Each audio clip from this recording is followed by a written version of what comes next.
வணக்கம். 4 மணி செய்திகளுக்காக நான் ஆர் தேவப்பிரியன். இந்த நேரத்திற்கான தலைப்புச் செய்திகளை பார்க்கலாம். தூத்துக்குடி மாவட்டம் வல்லநாடு அருகே கிராம நிர்வாக அலுவலர் வெட்டிக் கொலை. மணல் கொள்ளை தொடர்பாக புகார் அளித்ததால் தாக்குதல் என்று தகவல். விஏஓ கொலையில் தொடர்புடையவர்கள் மீது கடும் நடவடிக்கை எடுக்கப்படும். தூத்துக்குடி மாவட்ட ஆட்சியர் செந்தில்ராஜ் பேட்டி.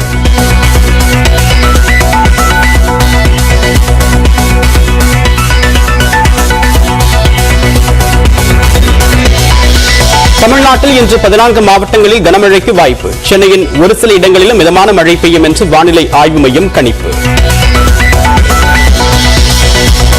திருவாரூர் மாவட்டம் திருத்துறைப்பூண்டியில் கனமழை. சீர்காழி, மயிலாடுதுறை, குளித்தலையில் பரவலாக மழை பெய்தது. கோடை சீசனை ஒட்டி உதகை மலைப்பாதை ஒரு வழிப்பாதையாக மாற்றம். கோவை, ஈரோடு மாவட்டங்களுக்கு செல்லும் வாகனங்கள் கோத்தகிரி வழியாக செல்ல அனுமதி.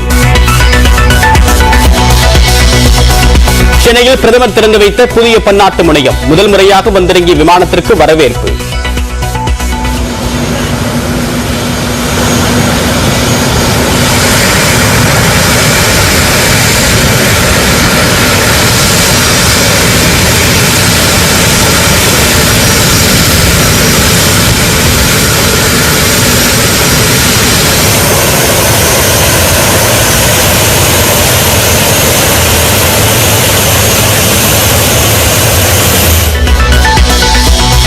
புற்றுநோயை உருவாக்கும் குட்காவுக்கு நிரந்தர தடை விதிக்க முடியாதா? மத்திய அரசுக்கு உச்சநீதிமன்றம் கேள்வி. அடுத்த ஆண்டு நடைபெறக்கூடிய அமெரிக்க அதிபர் தேர்தலில் மீண்டும் போட்டி. அமெரிக்க அதிபர் ஜோ பைடன் அறிவிப்பு. சூடானில் 3 நாள் சண்டை நிறுத்தத்திற்கு இருதரப்பும் சம்மதம். தங்கள் நாட்டு குடிமக்களை மீட்கக்கூடிய பணிகளில் வெளிநாடுகள் தீவிரம். சென்னை சேப்பாக்கத்தில் வரக்கூடிய 30ஆம் தேதி சென்னை பஞ்சாப் அணிகள் மோதல். டிக்கெட் விற்பனை நாளை மறுநாள் தொடக்கம். மூடப்படும் 500 டாஸ்மாக் மதுபான கடைகளை கணக்கெடுக்கக்கூடிய பணிகள் தொடக்கம். வருவாய் குறைவான கடைகள், கோவில், பள்ளிகள் அருகே உள்ள கடைகளை மூடவும் திட்டம். சென்னையில் உள்ள சாலைக்கு முன்னாள் இந்திய கூடுதல் சொலிசிட்டர் ஜெனரல் VP ராமன் பெயர். காணொலி மூலமாக பெயர் பலகையை திறந்து வைத்தார் முதலமைச்சர் மு க ஸ்டாலின். 12 மணி நேர வேலை, திருமண மண்டபங்களில் மது என்ற நிதானமற்ற கொள்கையில் திமுக அரசு. மக்களை அவதிப்படுத்துவதாகவும் எதிர்க்கட்சித் தலைவர் எடப்பாடி பழனிசாமி குற்றச்சாட்டு. 12ஆம் வகுப்பு பொதுத் தேர்வு முடிவுகள் வெளியாகும் தேதியை மாற்ற பள்ளிக்கல்வித்துறை திட்டம். முதலமைச்சருடன் கலந்து ஆலோசித்து புதிய தேதி அறிவிக்கப்படும் என்றும் அமைச்சர் அன்பில் மகேஷ் பொய்யாமொழி தகவல். பாஜகவிலிருந்து விலகியவர்களுக்கு சீட் கொடுக்கக்கூடிய காங்கிரஸ் கட்சி திவாலாக்கிவிட்டது.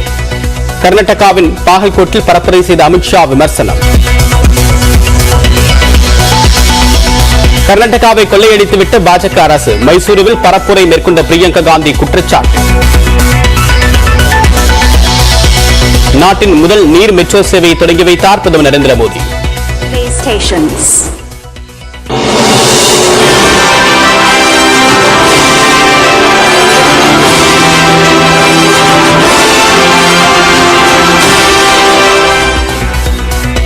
கொச்சியில் அதிநவீன எலக்ட்ரிக் படகுகள் மூலமாக இணைக்கப்படும் 10 தீவுகள்.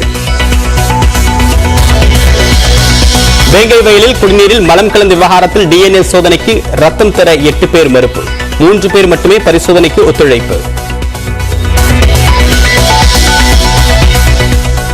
கேரளாவில் வீடியோ பார்த்துக் கொண்டிருக்கும் போது வெடித்த செல்போன். 8 வயது சிறுமி உயிரிழந்த பரிதாபம்.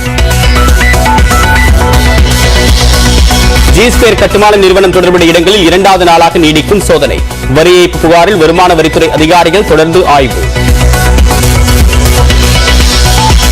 செங்கல்பட்டு நீதிமன்றத்தில் நடிகை யாஷிகா ஆனந்த் ஆஜர். மாமல்லபுரத்தில் நடைபெற்ற விபத்து தொடர்பான வழக்கில் விசாரணை. IPL-இல் இன்று குஜராத், மும்பை அணிகள் பலப்பரீட்சை. இரவு 7:30 மணிக்கு அகமதாபாத்தில் போட்டி.